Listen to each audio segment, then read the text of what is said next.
Hello, I'm here to speak on behalf of our younger children and their academics.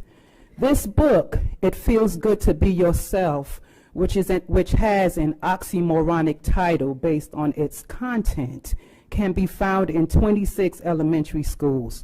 It is geared towards K-2, and as Macmillan Publisher says, it basically is geared toward ages 4 through 8. It introduces 4 different characters with different gender identities.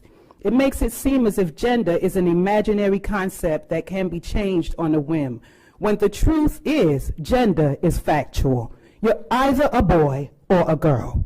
And gender identity, what you see yourself as, that's imaginary. Well, let me read you a couple of things. First character is Ruthie.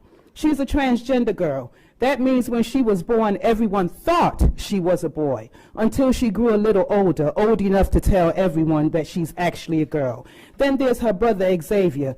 Xavier is a cisgender boy. Which 4 through 8-year-old knows what cisgender means? Can they spell cisgender? That means when Xavier was born, everyone thought he was a boy, and as he grew older, it turned out everyone was right. He was a boy. Then there's Alex, the friend. Alex is both a boy and a girl. Then there's JJ. JJ is neither a boy nor a girl. Ever since JJ was very little, they never felt exactly like a boy or girl. They just felt like themselves. This is JJ's gender identity. Some kids feel like girls. Some kids feel like boys. Some kids feel like a little bit of both. Part boy, part girl. Reminds me of that old commercial. Sometimes you feel like a nut, sometimes you don't. Is that okay? Some kids don't feel exactly like a boy or a girl. They feel like neither. Some kids feel that their gender identity isn't always the same. It's often changing. So now are we endorsing schizophrenia? What are we doing? Whether you feel like a boy or a girl or neither, if you describe yourself another way, that is your gender identity. When does this foolishness stop?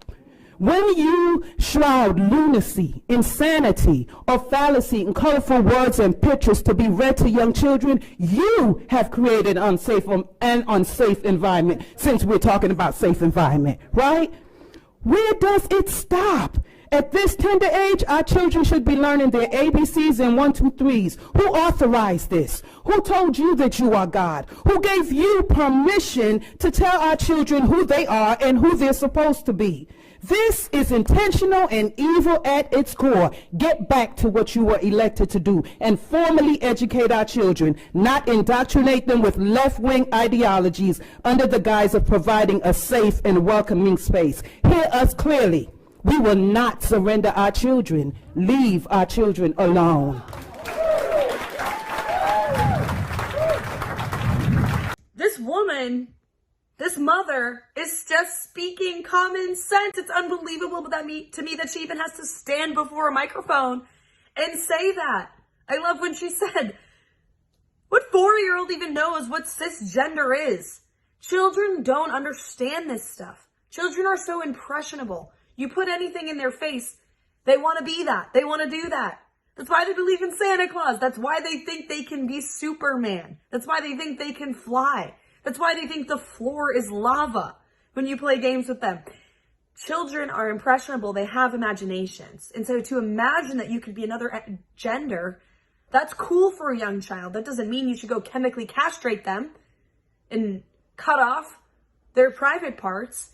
And the fact that we even need moms like this one to take time away from raising her children to speak to public officials who are in positions of power and teach them common sense, it will never cease to amaze me how insane this entire gender ideology radical movement has become. That we live in a world where it's socially acceptable for children to transition, to stop their growth, to stop their puberty. History will look back on the people who allow this crap not fondly at all. History will remember them as evil orchestrators of gender mutilation and on botching an entire generation of American children.